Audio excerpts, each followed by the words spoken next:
Imagine, if you will, dear friends, a once beautiful kingdom, a place where good and evil were clearly defined, where heroes rose above adversity and triumphed over the forces of darkness time and time again, a place where magic still existed, a place so vibrant and real that it seemed almost alive, that it was alive with a beating heart all its own. Now, imagine a creeping evil has entered, a kind of poison which has infected the lifeblood of this kingdom, turning what was once good and beautiful into something nearly unrecognizable, something born of ugliness and rancidity, a place out of which nothing good or pure can come. Imagine this, and you will have a perfect capsule image of modern day Disney. There was a time, not so long ago, when Disney was a well respected company, which turned out quality entertainment. Now, however, oh, how the mighty have fallen. Obviously, Disney has faced its fair share of heat lately, becoming embroiled in multiple controversies. And for the most part, I fully believe they deserve every critique they receive. But even with as bad as it has become, I never in a million years imagined that this once great company, who has given us classic after classic, could stoop as low as they have with Mufasa the Lion King. This was Disney's last movie of 2024, and wow, I really have no words to express just how miserable of an experience watching this movie was. I'll admit that I went in with very low expectations anyway, but Disney still somehow managed to undermine them. The Mufasa movie was a putrescent sludge pile of a film that should never have been spewed out onto our screens. Unfortunately, it was, but luckily for you, I took one for the team and watched it so you don't have to suffer through this abomination. So I actually hated this movie so much that one video is not nearly enough for me to go into all the things wrong with it. So this video will tackle the issues with the Mufasa movie as it stands by itself, and then the next video will explore its feelings as a prequel movie to The Lion King. Now, if you're a masochist and still actually want to watch Mufasa, be forewarned, there are going to be spoilers ahead. So keep that in mind and feel free to take the necessary precautions. And now, without further ado, grab your favorite iced latte, boba tea, or drink of choice, and let's get into this disaster. The Mufasa movie opens with a scene of various animals frolicking around happily, at peace with the land and with each other, and we see a pregnant Nala searching for a place to give birth. Simba asks Pumbaa and Timon to watch his daughter, Kiara, so he can go be with Nala. And although reluctant at first, the two finally agree to act as babysitters. Seeking to escape from an approaching storm, Pumbaa, Timon, and the lioness cub take cover in a cave, and there meet with Rafiki. To soothe Kiara's fear of the storm, Rafiki proceeds to tell her the story of her grandfather, the great Lion King Mufasa. We then travel to the past, where Mufasa is shown as a small cub with his parents. His family is trying to find a legendary animal paradise, a place known as Malele. When a flash flood sweeps through the ravine in which they are traveling, Mufasa is swept away and separated from his parents. He is met by another young lion cub, who introduces himself to Mufasa. So, side note, when I watched this movie, I was incredibly confused because I thought everyone was calling this cub Tucker, and I couldn't, for the life of me, understand why they named him that. It took me half the movie to figure out they were actually saying Taka, as in Taka, but by that time it was too late. He was already Tucker in my head, so that is how I shall be referring to him from here on in. Okay, back to the plot. Tucker rescues Mufasa from being eaten by a crocodile, and the two cubs form an immediate bond. Tucker brings Mufasa home with him and begs his family to take in the stray cub. After initial resistance on the part of Tucker's father, whose name I cannot be bothered to remember, Mufasa is reluctantly taken in, although Tucker's father banishes Mufasa to be raised by the females. Time passes and Tucker and Mufasa both grow older. They are inseparable, but Tucker's father resents Mufasa and tries to prevent the brothers from spending time together. One day, while out hunting, Mufasa and his foster mother, whose name I also don't care to remember, are attacked by two white lions. Mufasa kills one and runs the other off. Then he and his foster mother return to the pride and inform the others of what has happened. Grateful to Mufasa for having saved the lioness, Tucker's father finds a new appreciation for Mufasa and finally begins to accept him. Knowing the white lions will want to take revenge for the death of the lion he killed, Mufasa warns the pride to prepare for a counterattack. Meanwhile, we get a scene with the pride of white lions, where we discover the villain of the piece, a lion named Kuros, and that the lion Mufasa killed was his son. Enraged at the death of his offspring, Kuros gathers his pride and sets out to exact revenge.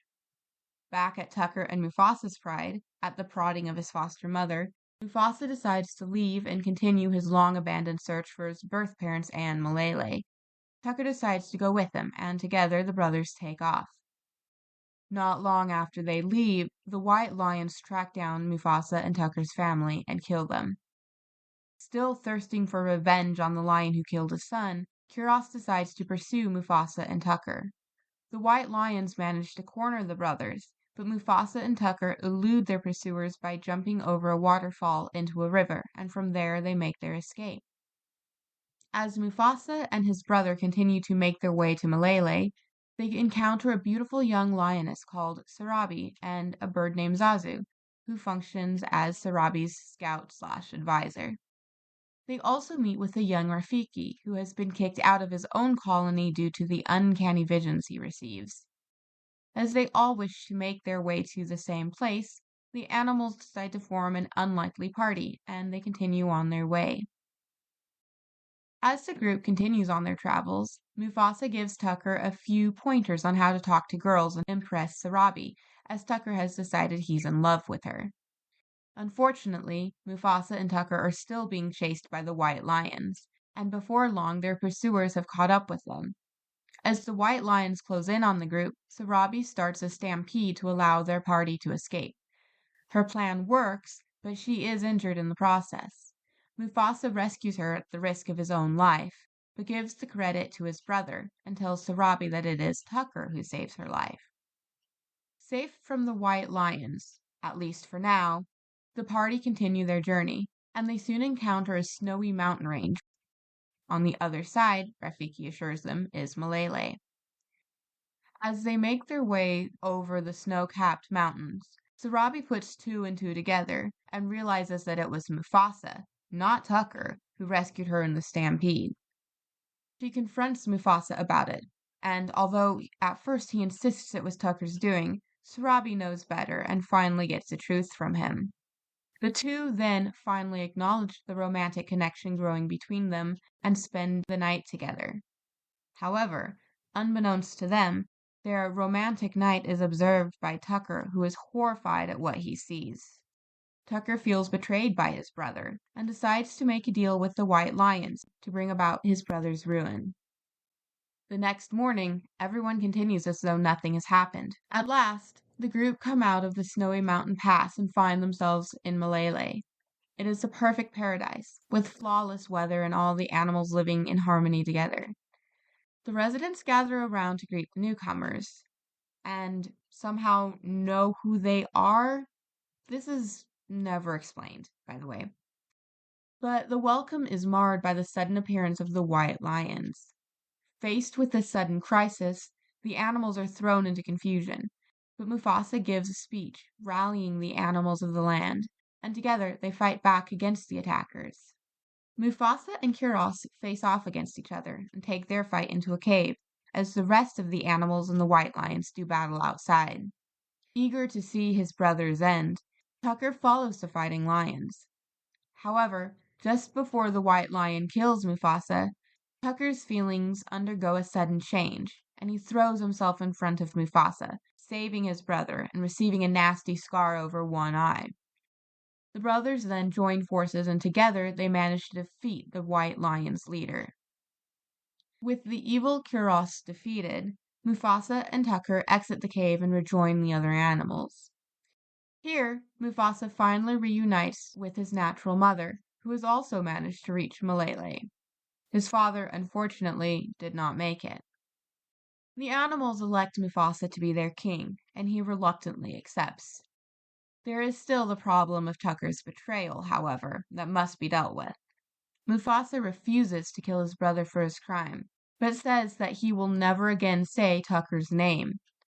Tucker's only response to this is to tell Mufasa to call him Scar and to then skulk away from the celebratory gathering of the other animals. The movie then returns to the present time, where it is now morning. The whole night has passed away in the course of Rafiki's story. Kiara sees her parents returning and runs down to greet them. With them is her new brother. Kiara immediately takes to him, and after affectionately rolling around with him, the lioness cub sits him down to tell him the story of their grandfather, the great Lion King Mufasa. Now, even if I was inclined to be generous to this movie, which, after suffering through this piece of garbage, I most certainly am not, there was very little to praise. There was far more wrong with it than there was right. And even the bits, few and far between, that weren't absolutely god-awful, had very little to offer the viewer in form of actual entertainment. Honestly, I don't even know where to begin with this movie. The first offense was the poor, cheap-looking quality of the CGI. I'm hardly a professional when it comes to CGI, but even I know enough to know the stuff in this movie was crap. The characters all moved in jerky, unrealistic ways, and there were several instances where something just didn't look quite right. There's also the problem of having formerly animated characters being portrayed as photorealistic. Unfortunately, photorealistic animals are just not going to have the same range of expression and emotion, and it does distract from the movie. The visuals of the movie as a whole were super bleak. Everything was a gray, tawny beige color with very little variation. It was depressingly monotonous, especially when compared to the beauty and vibrance of the animation in the original Lion King. And it was impossible to not draw comparisons, as the Mufasa movie practically begged viewers to do so by thrusting every possible callback to the far superior original that they could. In addition to this, all the characters looked similar, and there was nothing to distinguish them from one another. This made it extremely difficult to follow the different characters within the story, especially when it came to the lions. Out of all the many offenses in this movie, the writing is probably the least offensive, but on top of everything else, the poor dialogue and writing just made things so much worse. The dialogue itself was stilted and forced and felt very awkward in places. The scene where Tucker and Mufasa first meet, for instance. Mufasa has narrowly escaped death and has been suddenly and violently separated from his parents. Tucker, meanwhile, has been raised to be wary of outsiders. Yet the two of them immediately strike up a bantering conversation that feels jarringly out of place given the context of the situation. It would be akin to if somebody who had just been carjacked then went and sat down in a bar to have a few good laughs with their Tinder date, as if there had been no interruption of the evening. It just didn't feel right. And that's saying nothing of the jokes. Oh, the jokes. The movie only too obviously thought itself hilarious, and spent far too much time forcing painfully unfunny jokes on the audience. The worst offenders in this were Timon and Pumbaa, who were only in the movie to bait audience members into going to see the film. The number of minutes they occupied the screen and the number of unfunny jokes they made was hugely disproportionate. These two could have been entirely cut out of the movie, and it would have vastly improved it. They were by no means the only offenders, though. None of the other jokes in the movie really landed either. In the entirety of the film, there was one joke that was actually funny. That was it. There was nothing else. Every other attempted joke was something along the lines of, well, this. Look at us, we're naked animals. No wonder I'm always freezing. The songwriting was also completely uninspired. I genuinely would not be surprised if the majority of the songs in this movie had been AI generated, if not all of them. The lyrics were mostly a nonsensical jumble of words with a carefully generic feel. For example, take We Go Together, a song the friends sing on their travels to Malele. Here are some of the lyrics.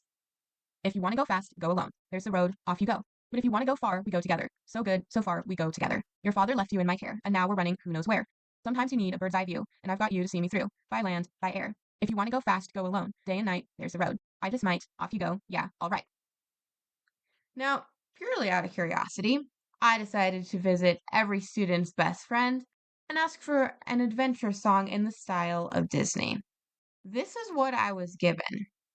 Pack up your bags, the world's waiting wide. We've got the whole world by our side. The sun is rising, it's time to go. A new adventure will steal the show. We'll laugh, we'll dream, we'll make a plan. With every step, we'll take a stand. Hand in hand, we'll chase the sky. Together, there's no limit, no reason why. Oh, we're on our way, let's make some memories. A heart full of courage and a spirit set free. With friends by our side, there's nothing to fear. On this journey together, adventure is here. Oh, we're on our way and it's only just begun. The magic's in the moments we share and run. I mean, I don't know, you guys. I'll let the evidence speak for itself. But the similarity is intriguing.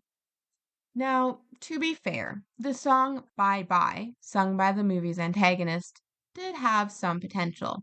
It was by far the best song of the movie. Not that that's saying much, but to give credit where credit is due. However, it was far from ideal.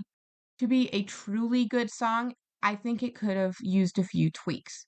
For example, a slightly slower tempo and a singer with a deeper voice to lend it more weight. Sung as it was serviceable enough, but there was certainly still room for improvement, and it felt like something of a missed opportunity for a potentially quite fun villain song. There is also the issue of the length of the movie. Mufasa, the Lion King, came in at a little under 2 hours, and boy, did I feel every interminable second of it.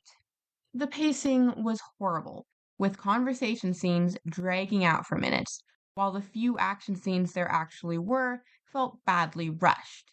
There is also the issue of the movie skipping from the past to the present in jarring transitions.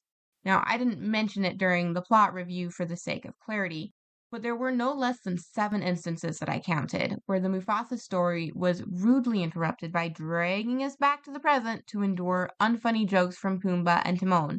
This was problematic for two main reasons. For one, it killed any tension that had been built up in the Mufasa timeline, and there was precious little of that as it was. For another, it added so much unnecessary runtime to the movie. I'm pretty sure that these scenes were only in the movie to pad it. They contributed less than nothing to the plot, and the movie would have been vastly improved if all those scenes had just been dumped. So far, so bad. Everything I've mentioned thus far are legitimate issues I have with the film, but the worst is yet to come. By far the most grievous of the movie's offenses is the absolute travesty of their character assassination of Scar, or Tucker as we knew him in this movie. Now, Scar is arguably one of the most iconic Disney villains of all time. He is scheming, clever, and ruthless. And what they did to him in this movie is a fucking crime. They turned him into a spineless, goofy, idiot coward whose descent into villainy, if it can even be called that, was the result of a girl he was simping for choosing Mufasa over him. You mean to tell me that this absolute legend who scarred See what you did there? generations of children with Mufasa's death scene in the original did all of this because a girl rejected him? You mean to tell me that Scar, this Scar who commits fratricide, is an incel? Oh, for crying out loud. What? Tucker's whole arc, even leaving aside the fact that this was supposed to be Scar's backstory, was pathetically weak. He was a friendly, happy-go-lucky dude for 99% of the movie. Then, basically out of the blue, with no believable prompting, he decided he hated his brother and wanted him dead. Except the writers couldn't even stick with that. And less than 10 minutes later, he repented of it and he actively saved Mufasa's life. Everything seemed fine between the brothers then, except it suddenly wasn't, and Tucker became Scar, and it made no sense. This movie was basically just a Scar's backstory kind of thing, and it failed hardcore at that. It was the thinnest, most flimsy excuse imaginable for him to become the beloved villain that he is. Scar's character was completely changed, and it doesn't even make sense. Scar in the original movie was cold, calculating, and unapologetically scrappy. In this movie, however, he was the opposite of that. He was the next thing to a buffoon, at least until three-quarters of the way through the movie when the writers suddenly remembered what character they were supposed to be writing. So there you have it, Mufasa the Lion King. This movie was so bad on so many levels. It was a drag to watch. First of all, it was so boring that within 5 minutes of turning it on, I was ready to be done. I hated every second of it. There's also the issue that this is a movie which was made for kids, and I don't think kids would enjoy it. It was mind-numbingly dull to watch, with the vast majority of scenes being dedicated to meaningless conversation. There is nothing of interest to watch in the scenery. The visuals of the movie were just dreary. And honestly, I cannot think of a single kid I know who would have either the patience or the attention span to watch this kind of sludge. Beyond all that, the movie had several writing issues, and I will never be able to forgive them for what they did to Scar. There are very few movies that elicit visceral rage from me while watching them, but this movie was one of them. I was furious to the depths of my core after watching it. It was nothing more than a cold, soulless, unapologetic cash grab by Disney. It was depressingly bad, and quite frankly, it ranks as the worst live action remake I have seen from Disney. Now, it does seem to be doing quite well in theaters, but honestly, I don't see how they managed it. Anyway, thanks for joining me on this wild ride. If you agree, disagree, or have thoughts of your own to contribute, drop a line or two below, and I will see you, wonderful peeps, next time. Bye.